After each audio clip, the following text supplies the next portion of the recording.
I'm getting you the best Sony lens that helps your photography life much more easier and saves a budget. That is Sony 24-105 F4 G OSS Lens. When you just get started as beginners, you don't have ideas yet which areas you want to focus on. You have no ideas how focal length makes a difference. If you get a wrong choice of lens, you're gonna waste lots of money. Here's the coming up for this video. Focal length, lens choice mistakes, similar lenses, who is the lens for? This is not a tech review, rather how I use it and my thoughts about it. So let's stay focusing on this. Here, by using this lens, let me demonstrate to you more how focal length makes a difference.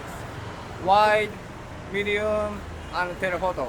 Here, the location is Mongkok, Hong Kong. If you have a chance to come to visit Hong Kong, you gotta come and check it out. This is 24. It looks pretty wide, but there are elements you may not want to include. Now this is 35. Starting getting more compact and looks pretty nice. This is 50.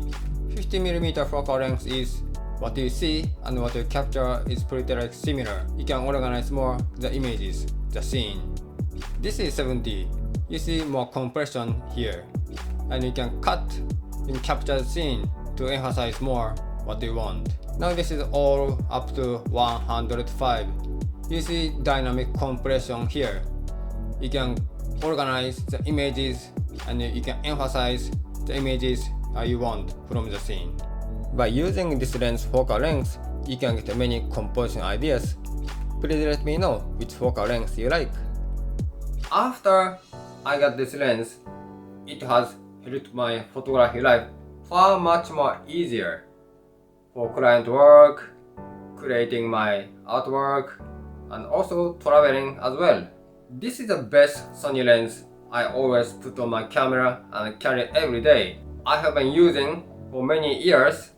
Affordable, very light, compact, and very high quality.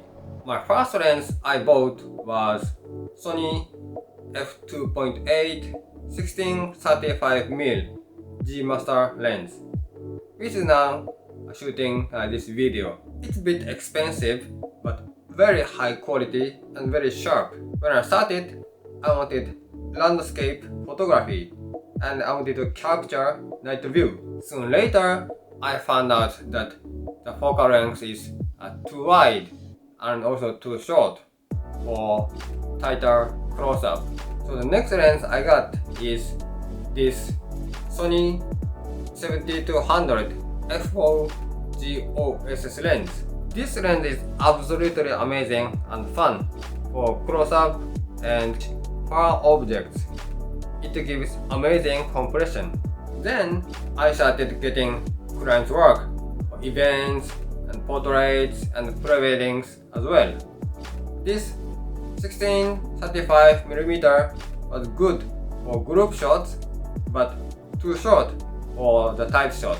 And this 70-100 was good for outdoor events but often too tight for event photography. And also it has been pretty heavy to carry both these lenses.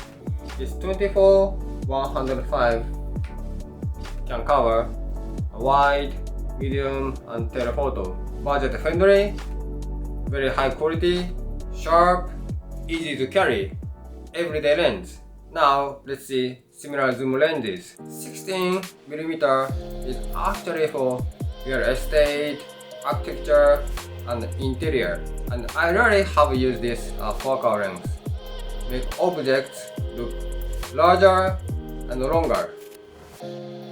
And now this 70-100, I would say it won't be a first lens for beginners to buy unless you like wildlife or sports photography.